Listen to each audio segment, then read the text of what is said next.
Good evening, I'm Georgia Jones. And I'm Mark Lowe. Welcome to this edition of U Central News. Were you somebody who experienced cellular outages today? More than 64,000 AT&T customers reported issues with placing calls, texting, or accessing the internet, according to tracking site Down-Detector. Some Verizon and T-Mobile customers have also reported disruption, but both companies say their networks aren't experiencing an outage.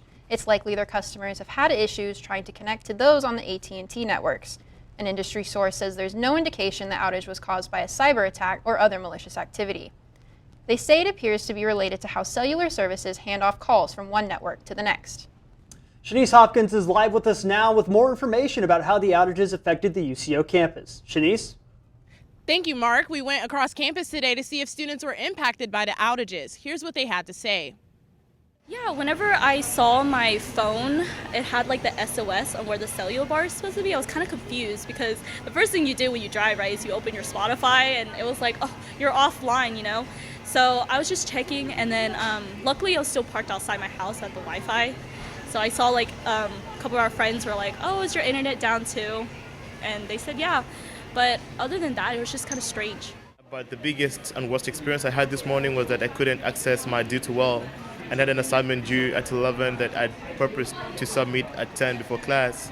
And because of the situation, I could hardly do that. And thus, I didn't get to submit my work, but my professor was kind on me.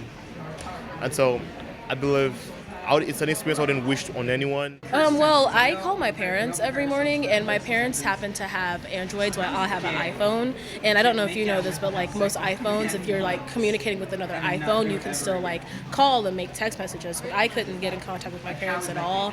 And it took until about 1:30 before my phone even decided to come back on again. And that was after I restarted it twice, and it just, guess my phone took slower than others, which was kind of irritating because you want to like make calls, and if there was an emergency, I had no way to get in contact with them unless I was on the school Wi-Fi and using like a social media app. At least some kind of like, I know they're outdated, but like a pay phone, or just like a place where there's some like phones that are like physically connected, like back in the old days versus like to the towers. That would have been lovely.